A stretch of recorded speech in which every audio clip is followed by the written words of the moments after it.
Esta é uma história bem curta, e vou lhes contar com a ajuda dos deuses, apesar dela ser uma história dos diabos. Todo mundo morre de alguma coisa, todos sabem. Por exemplo, Kids morreu por causa de uma crítica. Outros têm morrido de febre, de gota, ou por qualquer outro motivo. Delamelete, o nosso duque, morreu por causa de um pássaro. Conta um Conto apresenta O Duque Delamelete, de Edgar Allan Poe. Narração: Marcelo Fávaro. Um verdelhão, para ser mais preciso, e um pássaro pequenino que também é conhecido como hortolana. O pequeno vagabundo alado, enamorado, enternecido e preguiçoso fora conduzido numa gaiola dourada, escoltado por 6 pares do império.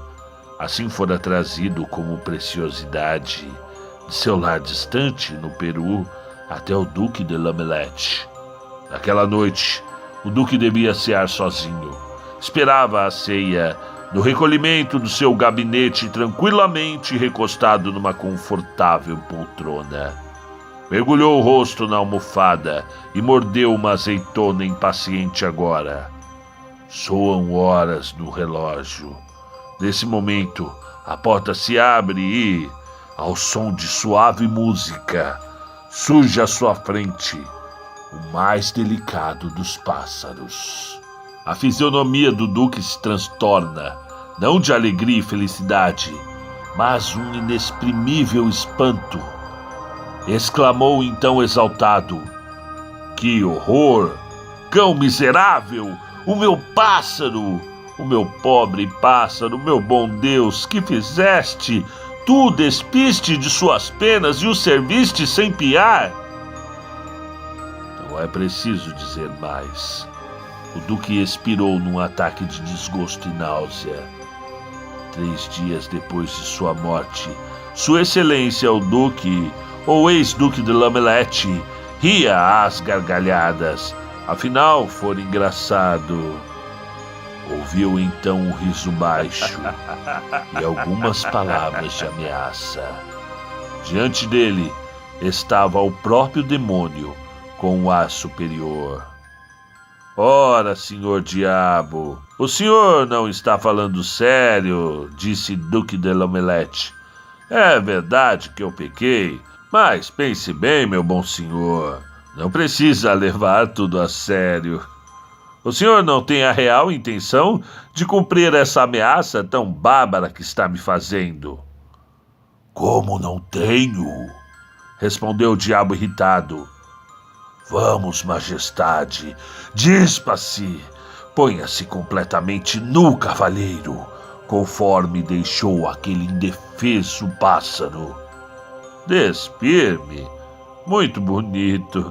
Não, meu senhor, eu não me despirei. E quem é o senhor, diga-me, para fazer com que eu, Duque de Lamelete, príncipe de Foigras, de maior idade, autor de livro e membro da academia, me desnude? Com que autoridade me ordena que tire as mais suaves calças, jamais feitas por um bordão, e me despoje do meu delicado hobby de chambre, de minhas luvas e dos papelotes que tenho nos cabelos?" "Quem sou eu? Ah, é verdade. Eu sou Beelzebul, o príncipe das moscas. Acabo de retirá-lo de um caixão de luxo com incrustações de marfim. Estava perfumado e embalado como se fosse uma encomenda para ser despachada. O meu inspetor de cemitério farejou-o e o senhor está agora em meu poder." "Senhor", exclamou o Duque, "a mim ninguém insulta impunemente. Vingar-me-ei dessa ofensa. O senhor receberá minhas notícias.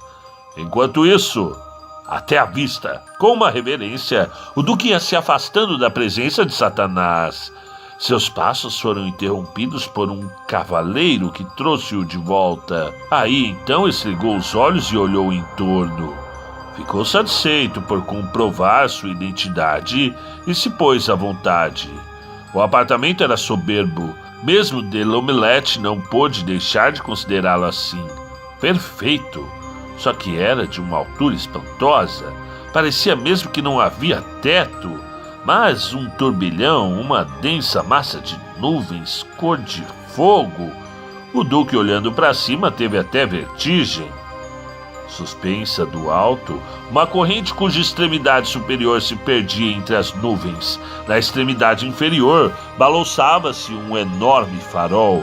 Era, não havia dúvida, um rubi gigantesco que irradiava um brilho fixo, intenso, terrível. O Duque murmurou uma praga, mas decididamente de aprovação. Era das coisas desse tipo que ele gostava.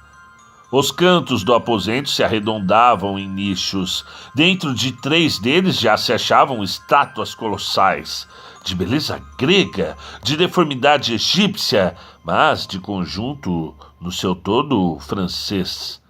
No 4º nicho havia uma estátua velada. Não era colossal, via-se um tornozelo delicado, um pé calçado de sandália. De L'Omelette ficou emocionado. Fechou os olhos, enrubesceu.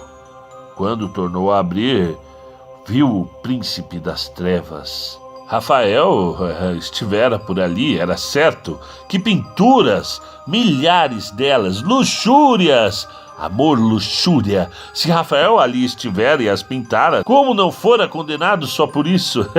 Quem poderia ter os olhos para a beleza pura, depois de contemplar aquelas belezas proibidas? O Duque sente o coração desfalecer, mas ele não está perturbado ante aquela magnificência toda. Nem sua respiração está suspensa devido ao perfume dos incensos. É verdade que ele pensou em todas aquelas coisas. Pensou muito até, mas, na verdade, o Duque de L'Omelette está paralisado de terror.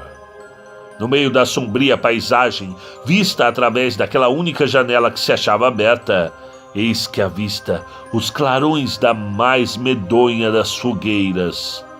Pobre Duque não podia ignorar as voluptuosas músicas que enchiam aquele salão, aquelas magníficas melodias, depois que penetravam no aposento. Eram ali filtradas e transmudadas pela alquimia das vidraças encantadas, nos lamentos e uivos desesperados dos condenados. E ali também, sobre a poltrona, quem poderia ele ser? Ele, o jovem elegante? Não, um condenado apenas, sentado imóvel, como se talhado em mármore, e sorrindo. Como o rosto pálido e cheio de amargura. Mas era preciso reagir. Um francês nunca desanima completamente. Nunca fraqueja de todo. Depois, ele detestava cenas. Não, de L'Omelette, então, recupera a sua personalidade. Está novamente senhor de si. Sobre a mesa, havia alguns floretes e estoques. O Duque era bom na esgrima. Matara bem os seus 6 homens. Como não iria agora escapar? Com muita graça e elegância, escolhe 2 armas, medindo-as, comparando-as. Era um conhecedor. Oferece uma delas ao demônio com um convite ao duelo.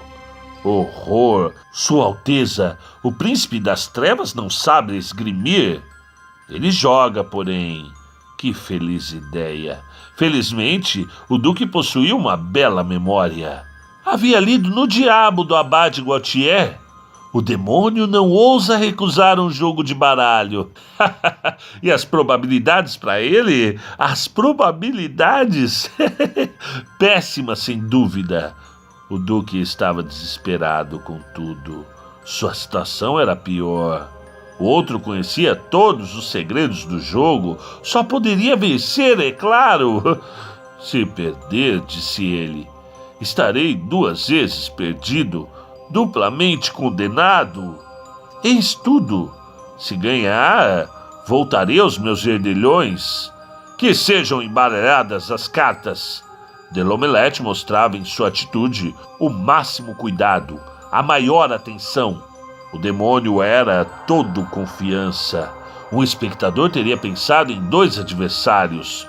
O duque pensava em seu jogo, e o demônio não pensava. Embaralhava as cartas. O duque cortou. As cartas foram dadas. O trunfo é mostrado. O rei não é a rainha. O diabo amaldiçoou as roupas que vestia. Eram masculinas. O duque colocou a mão no peito, aflito. Jogam. O duque conta os pontos, enumera as cartas. O outro faz o mesmo, enquanto toma vinho tranquilo. O duque tira uma carta e esconde na palma da mão. É a sua vez, diz o demônio cortando. Sua excelência curva-se, dá as cartas e levanta-se da mesa. Apresenta a sua. É o rei. O demônio fica contrariado. Se Alexandre não tivesse sido Alexandre, teria gostado de ser Diógenes. E o duque segurou ao seu adversário, despedindo-se ao partir. Ei, se eu não estivesse tão contente em ser de L'Omelette, não me importaria nada em ser o diabo.